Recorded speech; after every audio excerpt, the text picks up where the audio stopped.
Bonjour, je m'appelle Jean-Christophe Alioune Sow, je suis consultant, éleveur, entrepreneur et aujourd'hui dans ce numéro de Parlons Port, nous allons vous faire découvrir la ferme des Trois Baobabs.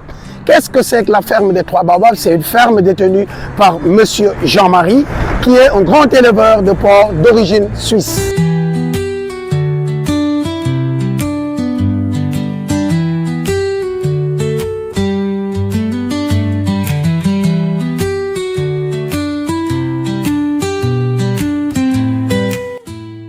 Bonjour, l'émission Parlons Port vous amène aujourd'hui dans le département de Mbour, dans le village de Warang, à la rencontre de Monsieur Jean-Marie Kotla.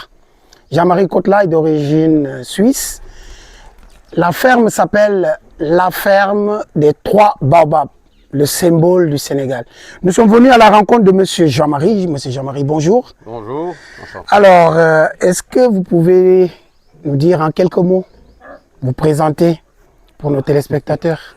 Je suis d'origine de la Suisse, comme je vous ai dit. J'ai fait des études de... Premier CFC, c'est dans l'électricité.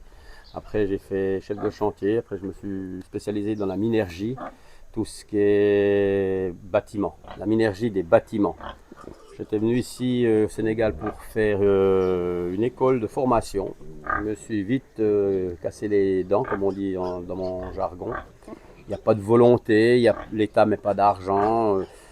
La base, c'était de former des gens, vraiment former des maçons, former des électriciens, former des carreleurs, avec les produits qu'on utilise aujourd'hui en 2021. J'étais venu en 21 ou 22. Je veux dire, le monde, il a changé. Maçon, quand j'étais jeune, quand j'avais 18 ans, puis maçon aujourd'hui, c'est plus la même chose. Alors, comment vous pouvez nous expliquer ce sursaut d'énergie, de bâtiments, d'ingénieurs, jusqu'à la création de la ferme des Trois Baobabs? Qu'est-ce que la ferme des Trois Baobabs? Je suis venu ici, donc, comme je vous ai dit, pour faire dans le bâtiment. Ça ne s'est pas donné. Et puis après, en discutant avec un restaurateur, il m'a dit, ouais, ici le porc, vu que je suis chrétien, c'est un truc qui peut marcher, tout ça. Alors, je suis allé acheter à Fatik, Kaolack. J'ai acheté mes 7 ou mes 8 premières femelles. Mais malheureusement, c'était des femelles issues de locaux, voilà. Donc elles ont fait des petits, mais bon, je me suis rendu compte après, j'ai fait pendant 2 ans avec ça, mais ça grandit pas très bien, il faut être honnête. Et pourquoi la filière porcine typiquement? Parce qu'on m'en a parlé, puis on m'a dit que voilà, il y avait peut-être quelque chose à faire ici dans les porcs.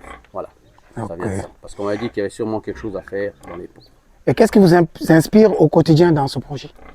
Alors, voilà, après ce qui est bien par rapport aux autres animaux, il faut quand même savoir qu'un porc, il peut faire 2 misbahs par année, qui peut donner, si tout va bien, un minimum, on va dire, entre 8 et 12 porcelets par naissance. Donc ça vous fait, si on prend 12 et 12, 24 porcelets par année. Vous prenez un mouton, malheureusement, c'est une, 2 maximum par année. Les chèvres, la même chose.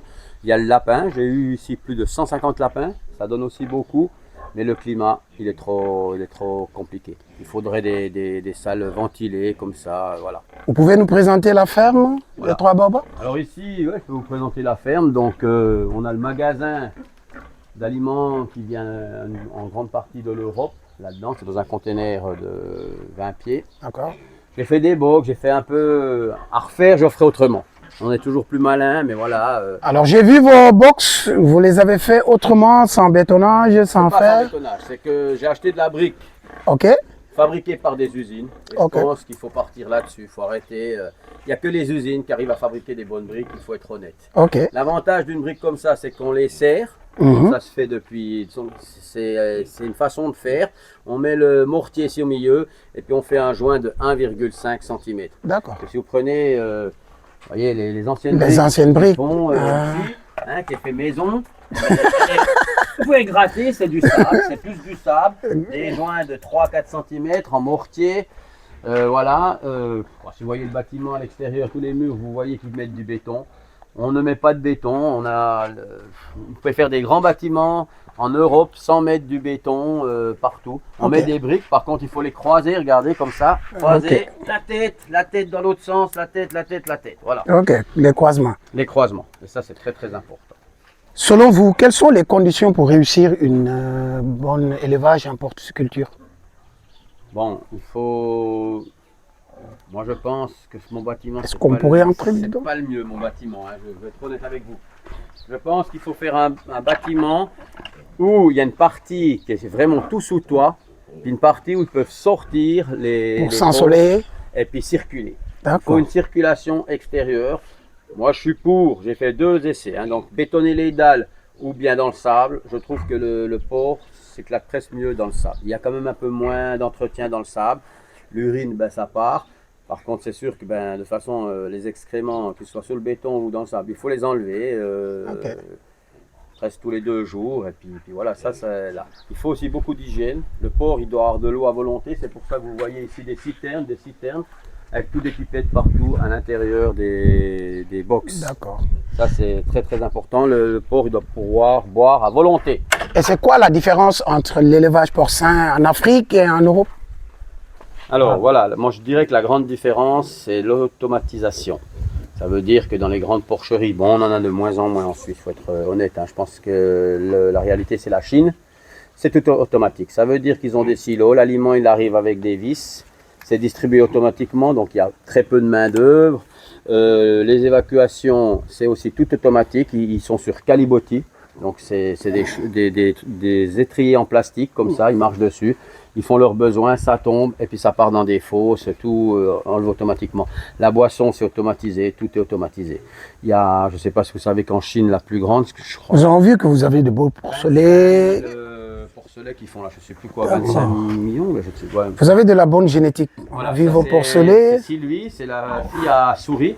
Eux, ils sont nés, alors je vais prendre, j'aime bien dire les bonnes dates. D'accord. Sylvie. Sylvie, Angélique. ici, ils sont nés le 6 octobre. Voilà. 6 D'accord. octobre, hein.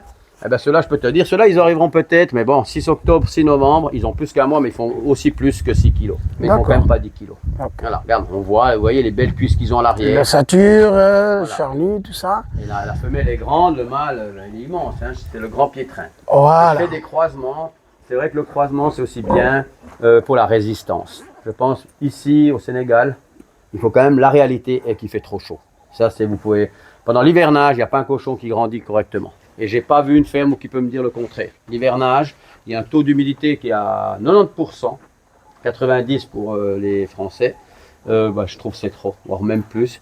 Et donc le cochon, il manque d'appétit, tout ça, puis il se développe moins. Moi, je vois que ça sur les naissances. Il y en a encore des qui sont. Je suis sur des groupes depuis longtemps et je leur dis arrêtez de faire des naissances pendant l'hivernage. Ça ne sert à rien. C'est que ça soit dans les pigeons, dans tous les animaux que j'ai, lapins, tout. J'ai eu des moutons pendant l'hivernage. D'accord. Ça grandit pas bien. Voilà. Ici, ben, c'est aussi une jeune maman, première mise bas. Elle a eu 9 petits. Elle s'appelle Marlène. Ok. En Europe, on a vu que dans certains élevages, il y a des naisseurs seulement qui vendent des porcelets à 8 kg ou 30 kg. Pourquoi vous n'avez pas choisi cette option-là? Alors, moi, je connais, surtout en Europe, c'est pas tout à fait ça, mais ce que je sais, c'est qu'ils partent à l'engraissement.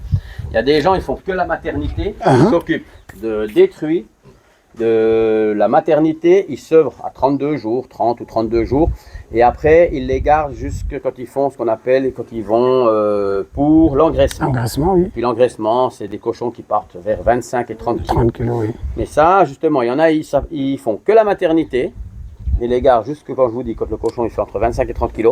Et il y a des gens qui se sont spécialisés que dans l'engraissement. Que l'engraissement. La différence, c'est que ce n'est pas les mêmes box, parce que les box à maternité, ici, c'est pas le cas, mais normalement, ils ont des cages, les femelles.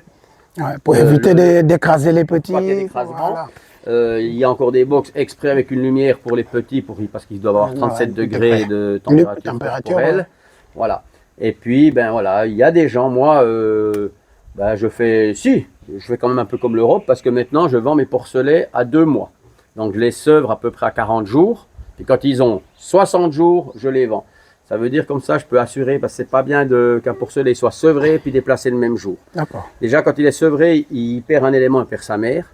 Et puis après, si vous le déplacez puis qu'il va dans un autre endroit, le temps. C'est deux choses. Ouais. Il faut toujours que ça soit une chose à la fois. Donc je les sevre environ à 40 jours, je les garde 40, 50 jours. Je les garde une dizaine de jours, tous ensemble, comme ça ici, 20 fois, sans leur maman. Je peux vous dire qu'ils sont tristes. La mère, elle pleure aussi. Et puis à 60 jours, 2 mois, Des fois, c'est 50 jours, 50, on va dire, des fois, c'est 55 jours, des fois, ça peut être 65 jours. Eh ben, j'ai des clients qui viennent, ils les prennent. Mais les cochons que je vends, c'est que pour l'élevage, c'est pas pour aller à la boucherie. Alors, s'il y a un conseil que vous voulez donner, vous pouvez donner aux éleveurs sénégalais. Ben, moi, déjà, c'est la race. Je crois qu'il faut privilégier les races qui viennent de l'Europe. On dit que large white, la femelle large white, Landrace fait partie des meilleures femelles. Ouais. Après, ils ont fait des croisements avec le mâle Duroc ou Piétrin. C'est les mères, c'est quand même, ils ont quand même fait des études parce que Duroc, il a une bonne viande, le Piétrin, il a une grande musculation. Et puis voilà, c'est ce mélange des deux qui fait qu'on arrive à des grandes portées. Puis le large white comme le Landrace, c'est des femelles qui sont très maternelles. Ils font quand même des portées, il faut savoir entre 12 et moi je veux partir entre 12 et 16. Porcelet par portée, donc 2 fois 16, ça fait aussi 32 par année. C'est quand même, c'est quand même un bon résultat. Voilà. Après, ben voilà pour... L'autre facteur que je vais vous poser, la question que tout le monde a le même problème, l'alimentation. Alors, ben, c'est sûr que ça pose un énorme problème au Sénégal. Donc, moi, ce que je peux contester, que je trouve c'est dommage, c'est que je pense qu'au Sénégal, si l'État pouvait mettre ou quelqu'un, il y a quand même un ministre de l'Agriculture, vous êtes capable de faire 4 ou 5 récoltes par année de maïs. Je le sais parce qu'à Saint-Louis, c'est possible. Donc voilà, il faut savoir que c'est tous des blancs comme ça. Je suis allé visiter 1200 hectares de maïs, c'est tout. Alors c'est tout machiné, il faut le savoir, c'est tout machiné. Ils ont de l'eau, ils ont fait des forages ou ils ont pris l'eau depuis un fleuve, si je ne me trompe pas. Le Sénégal. Le fleuve du Sénégal, comme ça. Ils ont, voilà, il faut irriguer. Et puis ils font du maïs doux par contre. Alors le maïs doux, malheureusement, il va à l'exportation. Il va à l'exportation. C'est sûrement une prix de consommation. Alors, à Londres et en Espagne, d'après mes si tous ces facteurs-là sont réunis aujourd'hui, je pense que le Sénégal devait être autonome en production de maïs, vu que le maïs, c'est la base de toute alimentation dans l'élevage. Et aujourd'hui, on s'en rend compte qu'on importe plus de maïs venant des pays tiers et que ça revient encore plus cher. C'est quoi le principal problème? Alors, bon, il est vrai que j'ai vu que je me suis un peu renseigné sur Internet. Il faut savoir que le plus grand producteur, un des plus grands, c'est l'Argentine dans les pays d'Amérique du Sud. Ils ont un coût de main-d'œuvre qui est non plus pas cher. Et puis, voilà, il est exporté, il arrive ici. C'est sûr que déjà, entre l'Amérique du Sud et puis l'Afrique, il y a un bateau. Donc, c'est des charges. Il y a des prix, il y a la douane, c'est des charges. Et il arrive ici, il est vendu. Moi, je peux vous dire 14 000 francs le maïs concassé en sac. Voilà. Après, ici, l'autre problème, c'est que moi, je dis qu'on doit développer, mais malheureusement, je dis ce que je revois. L'Africain veut travailler trop tout seul. Vous ne pouvez pas avoir une exploitation de 3, 4, 10 hectares tout seul. Il faudrait se mettre ensemble, comme ça se fait au Canada. Un tracteur, je ne sais pas si vous savez qu'un bon tracteur, c'est 1 demi-million d'euros. Donc, je ne dis pas d'acheter un tracteur comme ça, mais un paysan ne peut pas acheter un tracteur, une moissonneuse-batteuse, si ça, les machines pour les engrais tout seul. Il faut se mettre ensemble. Alors, plusieurs, peut-être des dizaines, des quinzaines, des vingtaines. Et après, il y a le problème, le vol ici. Je vais être honnête avec vous. Il y a des gens qui me disent qu'ils se font voler leurs champs, qu'ils se font voler les mangues quand c'est la récolte. Voilà. Donc, il y a aussi un problème de sécurité. De jalousie.